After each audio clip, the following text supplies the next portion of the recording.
Okay, here's one for all you Honda fans. This is the very first generation Honda City that came out in 1981. And this model is made by Kyosho. No colorways though, so I didn't get a box or anything. I don't know when this first came out for collectors to purchase or what collection it came from, because Kyoshos usually come in like collections of 10 or 12 different models, but it's a mystery for me, sorry.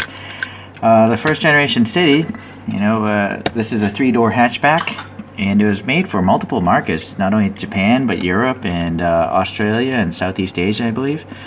And it's not, it's not going to be a supercar. It's a 1.231 cc engine, or almost like a a little bit over 1.2 liters. So I couldn't find out the horsepower on it. I'd imagine it wasn't much. And let's take a look at the car then. That's really all I could find out on this one. Or my laziness, that's all I found out on this one. Okay, but let's look at the Kyosho, and that I do have some experience with. Yeah, pretty nice blue. It's the standard Kyosho blue, it seems. Although this one isn't metallic. Or is it? No, I'm not really seeing any metallic. But we got some nice wheels here. No, there can't be air passing there. No. Alright, so those are solid wheels, but I can kind of understand why. And then we have the black printing here for the door handle. We got some pretty neat fuel filler door. Although no keyhole, or is there? Is there a little dot there? I think there is. So like a molded in tiny dot there. Okay, you'll notice the door panel lines, they're not super wide, pretty good. And then we got some orange there for a reflector. Maybe it's a blinker. And then we get the really tall cabin. So this is one of those cars that's kind of goofy looking. It's actually the smallest Honda at the time that was not a K car class. K cars are special classic cars in Japan, where the engines only had like 660 cc's in smaller dimensions. So this is the next largest one after their K cars. Okay, anyways. Alright, so yeah, typical Kyosho. We got some nice plastic lenses here. We do have some printing. I'm not sure if it's legible though. Let's see if we can zoom in. Look at that. That Honda is legible. It's so small I can't see it with my own eyes. So the camera's much better than me as far as looking. And it says City R, so it must be an R type of some sort. I don't know what that got you though. Okay, so pretty nice. Now that I saw, there's some ribbing here in the bumper. It's just a blanked off exhaust tip, but at least it's painted silver. And for those that are curious, here's the bottom. Some details there. It looks pretty good actually. It's riveted. It's only one rivet, so there must be like a tongue and groove thing going on in the back somewhere. Okay. And the tires look period correct as far as their width goes. Not super wide. And I don't really see a tread. No, maybe there is. I think on this tire, there's a little bit of tread.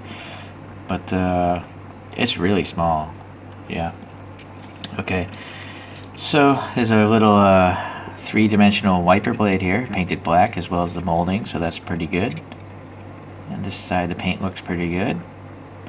Maybe the tire has to be adjusted here, there we go. So maybe I'll do that on all those later.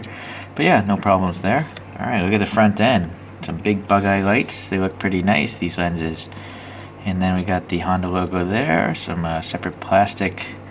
I don't know if this is plastic or if it's just black paint. It feels like it's plastic. Not sure. Orange turn signals. A little more ribbing here underneath here. Little dam.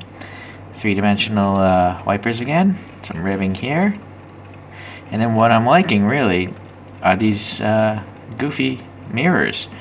I'm always looking back on TLV. Sorry if I keep ragging on them. But TLV, all their classic cars have no mirrors, and I think it can be done. I mean, if Kyosho can do it, and Kyosho's cost half the money, or even a quarter or a fifth of the price of a TLV, why is TLV so lazy? And why don't they make more accurate cars? It really gets to me. So I'm going to be known as the Mr. Hater of TLVs, even though I have a bunch of TLVs in my collection. I just wish they were better. I guess it's just because they're so expensive. I'm really critical of that. If they were $10, I wouldn't complain at all. Just like this. So, yeah, this is nice. But one thing I will complain about is the black interior. It's pretty hard to see what's going on because it's just black. And then distortion from the molded windows. But maybe you can catch something in there. I guess it helps with the fact that the windows are so tall. You can see like the steering wheel there. Okay, but all in all, I think it's a great model. I'm lucky. There's no paint rash. Paint rash is pretty common on Kyoshos, but I'm not sure if it's not pretty common on the blue ones. It's mostly common on the red ones and some yellows and whites and black. All right, but anyways, so you'll notice here in the photo behind, there's this little goofy looking motorbike. It's called a Moto Compo, and the Moto Compo was an option you could get with this car, and it would actually fold down and fit in the trunk of the vehicle. I actually thought about buying one maybe 10 years ago, but then I thought I would die on it, because if you look at it, your buddy's here. If you were riding this, no car is going to see you. You will get run over the first day you ride that bike, I mean. And also, I imagine with such long handlebars, it probably flexed a lot. And 50 cc's in this little engine isn't going to get you going pretty far. Not very quickly, at least. And then look how small those wheels are. I don't know. It just looks like a rolling death trap on two wheels. But it is cool in the fact that those bars do fold down. The seat, I think, maybe compresses a little bit, and you can store it in the trunk of the vehicle. So I thought that was cool. That 50cc engine there has only 2.5 horsepower as well, 2.5 horsepower. So maybe you might be able to get up to 20 miles per hour, I'd imagine, because I had a pocket bike like that before. You'll notice that I actually have a miniature version, and I wish I could tell you who made it. I had it in my collection long before I even collected 64 scale diecast, because I knew about bikes long before these modern 64 scale diecasts. And so I'm guessing it's probably made by a company called F Toys, or possibly Furuta. They make all these gashapan things, those little Japanese capsule toys, if I had to guess, but I really don't know. There's nothing printed on the bottom of it. But it looks like it could be in scale with the actual car. So I lucked out.